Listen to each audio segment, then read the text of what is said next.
नमस्कार, खबर झारखंड में स्वागत है आप सभी का। मैं रविंद्र सिंह। शुरुआत इस वक्त की बड़ी और ब्रेकिंग न्यूज के साथ करेंगे। यह खबर हजारीबाग से, जहां पर सेंट कोलंबस कॉलेज में छात्र चुनाव संपन्न होने के बाद दो छात्र संगठन आपस में भिड़ गए। रोड में खड़े 4 वाहनों को क्षतिग्रस्त किया गया है। फिलहाल मामले को पूरी तरह से काबू में कर लिया गया है। वहीं करीब 1 दर्जन छात्र इस आपसी झड़प में घायल हुए हैं। जी पुरवैया पर यह सबसे पहली तस्वीरें आप देख रहे हैं, किस तरीके से पूरी तरह से पुलिस ने स्थिति को नियंत्रण में लिया है। दरअसल हजारीबाग के सेंट कोलंबस कॉलेज में भी छात्र चुनाव हुए, जो कि संपन्न होने के बाद दो छात्र संगठन आपस में भिड़ गए। सड़क पर जो 4 वाहन खड़े हुए थे, इस आपसी मारामारी में इन 4 वाहनों को नुकसान पहुंचाया गया। ये तस्वीरें आपके सामने हैं, किस तरीके से इस गाड़ी के कार के शीशे तोड़े गए इन छात्रों की तरफ से। फिलहाल मामले को पुलिस ने पूरी तरह से नियंत्रण में कर लिया है। वहीं तकरीबन 1 दर्जन छात्र इस आपसी झड़प में घायल हुए हैं। जी मीडिया एक्सक्लूसिव ये खबर और तस्वीरें आप देख रहे हैं, किस तरह से पर्चे सड़कों पर फेंके हुए हैं। क्योंकि जिस तरीके से जब कोई छात्र संघ चुनाव होता है तो आखिरी दौर में प्रचार के लिए यहां छात्र संगठनों की तरफ से अपने कैंडिडेट्स के लिए प्रचार किया जाता है। लेकिन इसी बीच 2 गुट आपस में भिड़ गए। फिलहाल स्थिति नियंत्रण में है।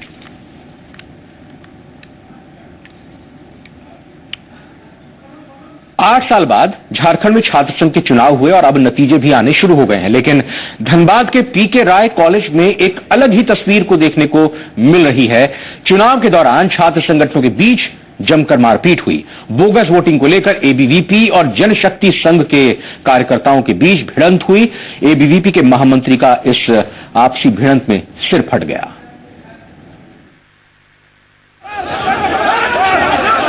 पहले चले हाथ, फिर चले घोंटे, फिर पकड़ा कॉलर, फिर चले डंडे। कोई इधर गिरा, कोई उधर गिरा। किसी का सिर फूटा, किसी का हाथ टूटा। रण का मैदान बने इन तस्वीरों को देखिए। ये तस्वीर ये धनबाद के पीके राय कॉलेज की है, जहां छात्र संगठन के चुनाव के दौरान 2 छात्र संघ के सदस्यों के बीच भिड़ंत हो गई। देखते ही देखते हालात बिगड़ गए और दोनों संघ के सदस्यों के बीच मारपीट हो गई। एक गुट दूसरे गुट के सदस्यों की पिटाई करने लगा और दूसरे गुट ने भी जवाबी हमला बोल दिया। एबीवीपी और जनशक्ति के सदस्यों के बीच हुई इस मारपीट में एबीवीपी के महामंत्री अनिलेश का सिर फूट गया। हंगामा बढ़ता देखकर पुलिसकर्मी हरकत में आए और छात्रों को तितर बितर करने में जुट गए। कॉलेज में भगदड़ की स्थिति बन गई।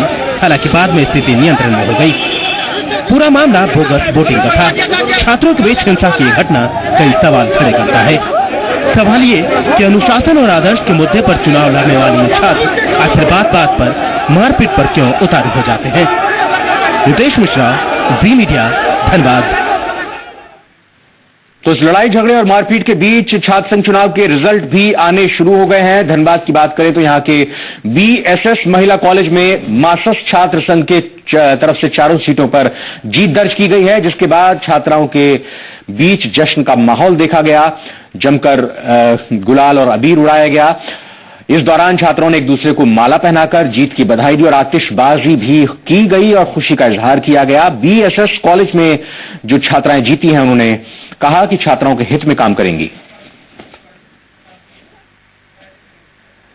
तो आप देख सकते हैं किस तरीके से जब अब झारखंड में छात्र संघ के चुनाव हुए हैं तो उसके बाद नतीजे भी आने शुरू हुए हैं। बीएसएस महिला कॉलेज धनबाद की यहां पर बात करें, जहां पर 4 सीटों पर मासस संगठन ने जीत दर्ज की है और इस जीत को दर्ज करने के बाद छात्राओं में खासा उत्साह और जोश देखने को मिला। किस तरीके से उन्होंने खुशी का इजहार किया। फिलहाल आप ये देख रहे हैं मतदान कर्मियों को, जो कि पूरी तल्लीनता तन्मयता के साथ अपने काम में जुटे हुए हैं और इलेक्शन के बाद पूरी प्रक्रिया कराने में, उसकी काउंटिंग में वो यहां पर लगे हुए हैं। जो अपने कार्य हमको पूरा करना है इस कॉलेज में सभी छात्राओं के लिए। हम बोल नहीं पाएंगे, मेरे पास शब्द नहीं है इस बात कुछ कहने की। क्या कुछ करेगा? आज तो जीते हैं। अभी हमारे पास जितना वक्त मिला है जीतने के बाद, हम उसमें बहुत कुछ करेंगे, कॉलेज के लिए अच्छा करेंगे, best of the best college को बनाएंगे। गिरिडीह में गजराज। जी हां, खिड़की दरवाजे बंद रखना, वो फिर भी आ जाएगा। झुंड में आकर वो मचा रहा है उत्पात। खौफ के साए में यहां के लोगों की जिंदगी उलझती हुई नजर आ रही है। ऐसा हम क्यों कह रहे हैं? गिरिडीह से ये एक्सक्लूसिव रिपोर्ट देखिए। वो आ गया है, झुंड में वो मचा रहा है उत्पात, जंगल छोड़ घुस गए हैं गांव में, एक शख्स की ली जान, अब तक 12 से अधिक लोगों की मौत। गिरिडीह के बेको लालपुर गांव का हर चेहरा परेशान है, खौफ से सहमा हुआ। खामोशी टूटती है क्योंकि जब वो झुंड में आता है तो चारों तरफ हलचल मच जाती है, क्योंकि ये खौफ है हाथियों के झुंड का जो जंगल छोड़ गांव में घुस आया है। हाथियों के झुंड ने एक शख्स की जान ले ली है, लिहाजा इनके दहशत से लोग घर से बाहर निकलने से भी कतरा रहे हैं। जिसे इंसान ने जंगल से विदा कर दिया, उसके खौफ ने अब लोगों को बेघर कर दिया है, लोगों की जान का दुश्मन बन गया है। हाथियों के झुंड ने दहशत की ऐसी लकीर खींच दी है कि कोई भी शख्स उस लकीर को पार करने की हिम्मत नहीं जुटा पा रहा है। वजह ये तस्वीर है। आप खुद अंदाजा लगा सकते हैं कि किस कदर हाथियों के झुंड ने इस शख्स को पटक पटक कर मार दिया। गजराज का गुस्सा 7वें आसमान पर है। प्रशासन ग्रामीणों को कहा कि कहां पर हाथी चलिए दिखाइए, और हमारे कुछ लोग ग्रामीण यहां पर आए घटनास्थल पर, और ये लापरवाही का, प्रशासन की लापरवाही के कारण इस आदमी का मौत हुआ। हमारे गांव के जो व्यक्ति का हाथी द्वारा कुचल करके मारा गया। सो हमारी तरफ से टीम यहाँ मौजूद है, सारा चीज व्यवस्था की हुआ है। रह गई प्रक्रिया, हाथी की प्रक्रिया नुकसान करने की, ये ऑलरेडी ये प्रधान उच्च पदाधिकारी, हम लोग तो एक छोटा पदाधिकारी कर्मचारी रेंज अफसर है, जहाँ तक हम लोगों को रहता है कि हम लोग टीम ला करके भगाने की कार्रवाई कर रहे हैं। आखिर क्यों हाथी जंगल छोड़ रहे हैं? क्यों रिहायशी इलाके में घुस रहे हैं? क्यों इंसान के दुश्मन बन गए हैं हाथी? दरअसल इंसान का लालच जानवरों पर भारी पड़ गया है। लगातार जंगलों का दायरा सिमटता जा रहा है। जिस जंगल में जानवर खुलेआम घूमते थे, वहाँ उनके लिए जगह कम पड़ गई है। खाने के लाले पड़ गए हैं, लिहाजा उनके निशाने पर आ गए हैं आसपास के इलाके, और उन्होंने इंसानी मांद में घुसकर इंसानों को ललकारना शुरू कर दिया है। जंगलों के लिए जाने जाने वाले झारखंड में तो स्थिति काफी भयावह हो गई है। लगातार जंगल कम होते जा रहे हैं, लिहाजा हाथियों के झुंड ने अब जंगल छोड़ गांव और शहर की तरफ रुख कर लिया है। गिरिडीह की ये तस्वीर वानगी भर है। यहाँ अब तक 12 से अधिक लोगों को हाथियों ने मौत की नींद सुला दिया है। लिहाजा अब वन विभाग के सामने चुनौती है कि कैसे इन हाथियों के झुंड के आतंक से निपटे। मृणाल सिन्हा, जी मीडिया, गिरिडीह। झारखंड में नक्सलियों की अब खैर नहीं, क्योंकि पुलिस ने लाल आतंक के खिलाफ साइकोलॉजिकल सर्जिकल स्ट्राइक की शुरुआत की है, जिससे नक्सलियों का अब हर वार हो जाएगा खाली। इस रिपोर्ट को देखिए। अब नहीं बचेंगे नक्सली, पुलिस की नई रणनीति। गांवों में बांटे जा रहे हैं पर्चे, पर्चे पर चरित्र का चित्रण। झारखंड में सक्रिय नक्सलियों के खिलाफ पुलिस अब साइकोलॉजिकल सर्जिकल स्ट्राइक करने में जुटी है। पुलिस टॉप इनामी हार्डकोर नक्सलियों का पोस्टर और फोटो ग्रामीणों को दिखा रही है और उन्हें गिरफ्तारी करवाने में सहयोग की मांग कर रही है। नक्सलियों पर जो इनाम की राशि होगी वो भी ग्रामीणों को दिया जाएगा। DGP DK. पांडे की पहल पर सारंडा, सरयू, कुंदा, गिरिडीह, कोडरमा, हजारीबाग, जमशेदपुर, चाईबासा और सिमडेगा में इसकी शुरुआत हुई है, जिसका मकसद नक्सलियों पर नकेल कसना है। खास तौर पे जो दुर्दांत उग्रवादी हैं, जो इनामी हैं, करोड़ों के अजंत इनाम हैं, वैसे लोगों को जनता के जहन में लाते हैं कि अगर इनको आप गिरफ्तार करवाते हैं तो आपको इन पे जो भी इनाम की राशि है वो आपकी होगी, और एक साइकोलॉजिकल इम्पैक्ट भी पड़ता है। तो ये पोस्टर कैंपेन हम लोग चला रहे हैं। ग्रामीणों को जागरूक करने और उनसे मिलने वाले सहयोग से पुलिस को बड़ा फायदा होगा। उम्मीद है ग्रामीण पुलिस को बेहतर सहयोग देंगे। सन्नी शरद, जी मीडिया, रांची। अधिकारियों और बिचौलियों की साठगांठ से साहेबगंज में आदिवासियों की सिर पर छत नहीं बन पा रही है। इस हकीकत का पर्दाफाश हुआ मुख्यमंत्री हेल्पलाइन नंबर 181 से। मामला राजमहल प्रखंड का है, जहां मुखिया पर आरोप है कि 10,000 रुपए बतौर पेशगी नहीं देने पर लाभुकों को झूठे केस में फंसा दिया। घर के नाम पर घर वालों पर मुकदमा, बीडीओ पर भी साजिश में शामिल होने का आरोप। बिचौलिए हैं या शैतान, साहेबगंज पर हावी है शैतान। सर, यहाँ इंदिरा आवास 13-14 में स्वीकृति हुआ था इन लाभुकों का। पहला किस्त बैंक में आया था 26,200 रुपए। उसमें से बिचौलिया मनोज शाह, पंचायत की मुखिया बबीता देवी और जन सेवक महिला तीनों ने मिलकर 10-10 हजार रुपया लिया। जब इन लोगों ने शिकायत किया मुखिया के पास, तो मुखिया कहती है हाँ 10,000 रुपया लगता है, ब्लॉक में दिए। गरीब आदिवासियों को राजमहल प्रखंड में सताया जा रहा है। कार्तिक डांग गांव में करीब 100 परिवार हैं, जिन्हें इंदिरा आवास के पैसे के आवंटन में जबरन 10,000 रुपए की रंगदारी मांगी गई है और नहीं देने पर मुकदमा ठोक दिया गया। ने अगर 10,000 रुपये अगर नहीं दीजिएगा तो गांव के लिए फंसा देंगे। सिर्फ बोले के मेरे पापा लोगों को भी फिर केस में फंसा दिया। तो क्या करते हैं जो भलाई जो करेंगे वो सोचते हैं जो मेरे पापा के फायदे में मतलब कोई नहीं फंसाएंगे। ग्रामीणों ने आरोप लगाया है कि गांव के मुखिया बबीता देवी और गांव के ही बिचौलिए मनोज साहा ने इनसे इंदिरा आवास के नाम पर 10-10 हजार रुपए लिए। खाते में इंदिरा आवास के पैसे नहीं आए तो सवाल करने पर समझा बुझा कर घर वापस भेज दिया गया। एक शख्स ने हेल्पलाइन नंबर 181 पर शिकायत की, जिसके बाद कागजी कार्रवाई का पर्दाफाश हुआ। इस पर झारखंड सरकार की हेल्पलाइन नंबर है 181, जिस पर कॉल किया गया था 5/7/2016 को। तो वहाँ से कॉल रिटर्न आया सर कि आपका आवेदन मतलब रजिस्टर्ड कर दिया गया है, जो कि डीडीसी के पास भेज दिया गया, कार्रवाई होगा। तो बताइए सर, अभी तक कार्रवाई नहीं हुआ है। तो विभाग का मिलीजुली में ही भगत से लूट है। अभी तक बहुत ही इंदिरा आवास अभी पेंडिंग, पीछे वाला जो सेटिंग हो गया उसका पहले वाला बाकी है, पीछे वाला इंदिरा आवास का पेड हो गया और अब बाद वाला अभी तक इंदिरा आवास, अभी बहुत ऐसा इंदिरा आवास अभी तक उसका घर फाइनल हो गया, अभी तक इंदिरा आवास का पेमेंट नहीं हुआ। वीडियो साहब बोलते हम लोग प्रत्येक बैठक में बोलते हम लोग थक गए हैं, इसका कोई कार्रवाई नहीं करता है। पीड़ित ग्रामीणों की शिकायत पर तत्कालीन उपायुक्त उमेश प्रसाद सिंह ने दोषियों के खिलाफ बीडीओ विजय सोनी को केस दर्ज करने का आदेश दिया, लेकिन आदेश जारी होने के बाद बिचौलियों ने उल्टा इंदिरा आवास के लाभुकों पर ही राजमहल कोर्ट में झूठे केस दर्ज करवा दिए, जिसमें मददगार अजीत साहा को भी अभियुक्त बनाया गया है। केस में फंसे आदिवासियों ने अब अधूरे पड़े छत की उम्मीद भी छोड़ दी है। साहेबगंज से निर्भय ओझा के साथ ब्यूरो रिपोर्ट, जी मीडिया। खबर झारखंड में फिलहाल वक्त एक छोटे से ब्रेक का।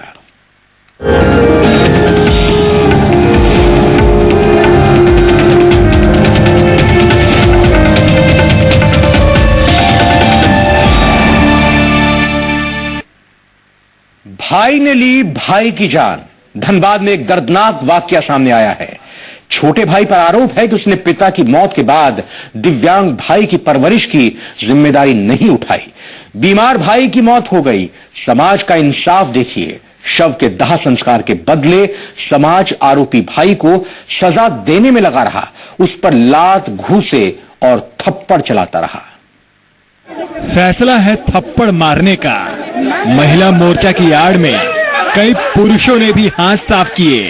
इस पर आरोप है कि इसकी करतूत से इसके बड़े भाई की मौत हो गई। शव घर में पड़ा रहा। मिलजुल कर शव का दाह संस्कार कर दें। समाज को पहले इसकी चिंता नहीं थी। अंतिम संस्कार से पहले ये कैसी जिद, अंतिम संस्कार से पहले सजा देने की जिद थी। इसलिए लात घूसों से पीटते हुए छोटन यादव को महिला मोर्चा थाने ले गई। थानेदार को खरी खोटी सुनाई कि पीड़ित परिवार की अपील को अनसुना क्यों किया। थानेदार ने कानून पक्ष बताया और आश्वासन दिया, लेकिन महिला मोर्चा जिद पर अड़ा रहा। हम लोग का डिमांड है कि विकलांग को उसका हक मिले और हम लोग चाहते हैं कि इसको हक मिल जाएगा तो इसका बच्चा भी सही से रहेगा। इसको इसका देवर है जो कि हम लोग बहुत दिन से लगे हैं इसका पीछे, लेकिन उसका देवर हम लोग को बोल रहा था कि आप लोग महिला समिति हट जाइए, हम इसको देख लेंगे।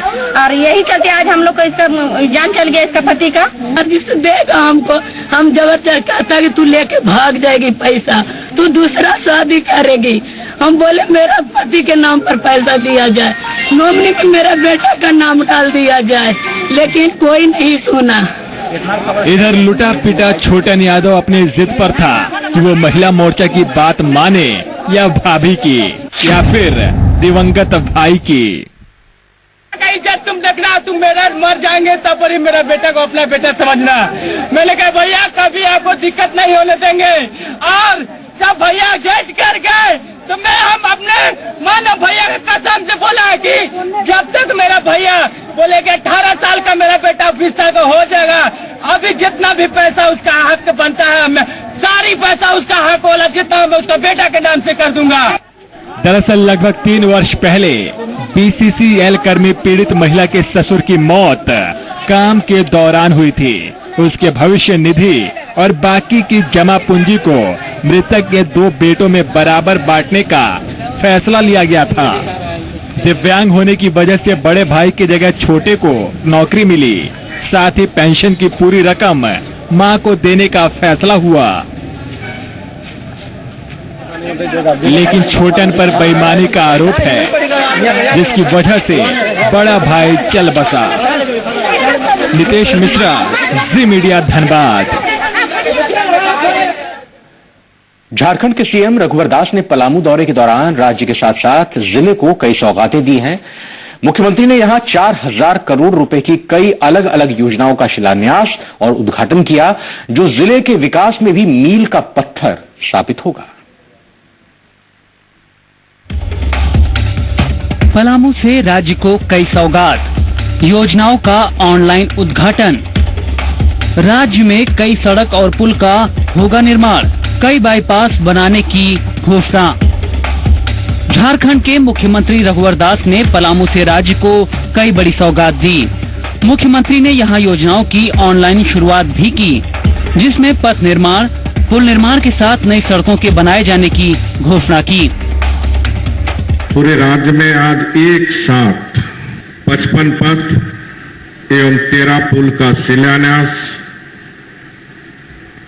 तथा 25 पथ और 45 पुल के लोकार्पण कराने का काम इन्होंने जो की, निश्चित रूप से आज के लिए एक अपार हर्ष का दिन है। मुख्यमंत्री ने झारखंड को विकास के ऊंचे पायदान पर पहुंचाने के लिए अगले वर्ष और भी योजनाओं को शुरू करने की बात कही, ताकि राज्य के साथ साथ पलामू जिले का तेज गति से विकास हो सके।